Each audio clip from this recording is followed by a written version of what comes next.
এক সাহসী কণ্ঠের চিরবিদায়।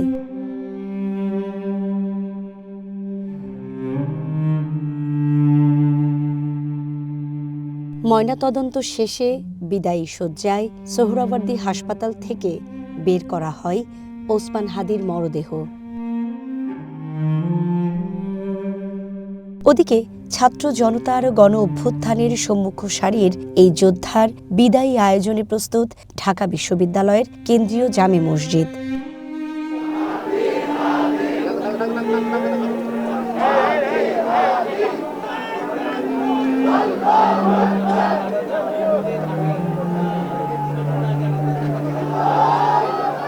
বেলা বাড়ার সাথে সাথে প্রতিবাদী স্লোগানে কেঁপে ওঠে রাজধানীর অলি গলি, প্রতিটি প্রান্ত।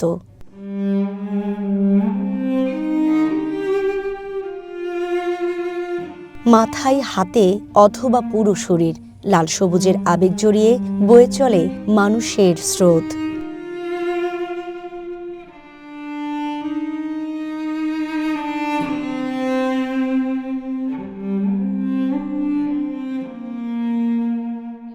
মানিক মিয়া অ্যাভিনিউ তখন নিরাপত্তার চাদরে ঢাকা। সিসিটিভি, বডি অন ক্যামেরা ও গোয়েন্দা নজরদারিতে দায়িত্বরত আইন শৃঙ্খলা বাহিনী।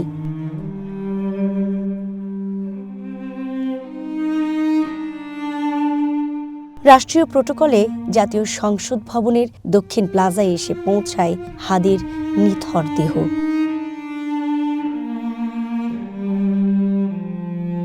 তার জানাজায় শোক ও শ্রদ্ধায় অংশ নেন প্রধান উপদেষ্টা, উপদেষ্টা পরিষদের সদস্য, বিভিন্ন রাজনৈতিক দলের নেতাকর্মী সহ সর্বস্তরের মানুষ।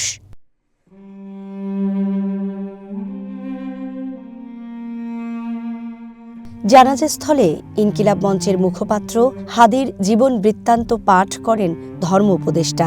বলেন, স্বাধীনতা ও সার্বভৌমত্বের প্রতীকী হয়ে উঠেছে জুলাই আন্দোলনের এই যোদ্ধা। বাংলাদেশের সার্বভৌমত্ব বিরোধী খুনিরা 12 ডিসেম্বর দুপুরে জুমার নামাজের পরপরই তাকে গুলি করে 18 ডিসেম্বর 2025 রাতে সিঙ্গাপুর জেনারেল হাসপাতালে শাহাদত বরণ করেন বীর ওসমান হাদি। ওরা ওসমান হাদিকে নিশ্চিহ্ন করতে চেয়েছিল, আর ওসমান হাদি হয়ে উঠলেন আমাদের সবচেয়ে বড় প্রতীক স্বাধীনতা এবং সার্বভৌমত্বের। এখনো হাদির খুনিকে গ্রেফতার করতে পারেনি রাষ্ট্র। তার ক্ষোভ প্রকাশ করেন ইনকিলাব মঞ্চের সদস্য সচিব।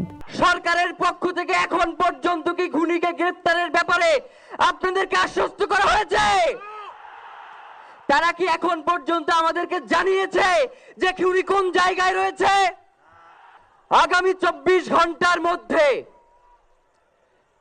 স্বরাষ্ট্র উপদেষ্টা এবং সহকারী উপদেষ্টা খুদাবক্স তাদেরকে জনতার সম্মুখে এসে তারা এই খুনের ব্যাপারে গত এক সপ্তাহ ধরে কি পদক্ষেপ নিয়েছে তা জনসম্মুখে জানাতে হবে। যদি তারা জানাতে না পারে তাহলে তাদেরকে পদত্যাগের জন্য প্রস্তুত থাকতে হবে। তার এমন বক্তব্যের পর স্লোগানে স্লোগানে মুখরিত হয়ে ওঠে সংসদ ভবন এলাকা। ওসমান হাদিকে বিদায় দিতে আসি নাই আমরা, সে আমাদের বুকের ভেতরে আছে। জানাজাস্থলে আবেগাপ্লুত হয়ে মঞ্চে এমন বক্তব্য দেন অন্তর্বর্তী সরকার প্রধান। প্রিয় ওসমান হাদি, তোমাকে আমরা বিদায় দিতে আসি নাই এখানে, তুমি আমাদের বুকের ভেতরে আছো। বাংলাদেশ যতদিন আছে তুমি সকল বাংলাদেশির বুকের মধ্যে থাকবে। হাদির হত্যার বিচার চেয়ে তার বড় ভাই আবু বকর সিদ্দিক বলেন, হাদি দেখে যাও, লাখো মানুষ তোমার জন্য পাগল।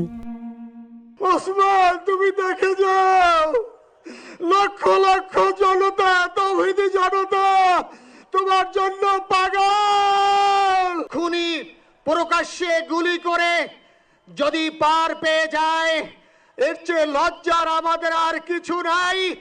যদি বর্ডার পাস হয়ে যায়, 5 থেকে 7 ঘন্টা সময় তারা কেমন করে গেল, এই প্রশ্ন জাতির কাছে রেখে গেলাম। বক্তব্য শেষে জানাজায় ইমামতি করেন তিনি, পেছনে সারিবদ্ধ লাখো জনতা।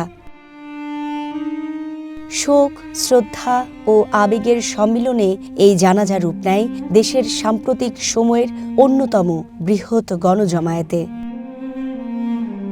সুকন্যা আমির, ওয়ান নিউজ, ঢাকা।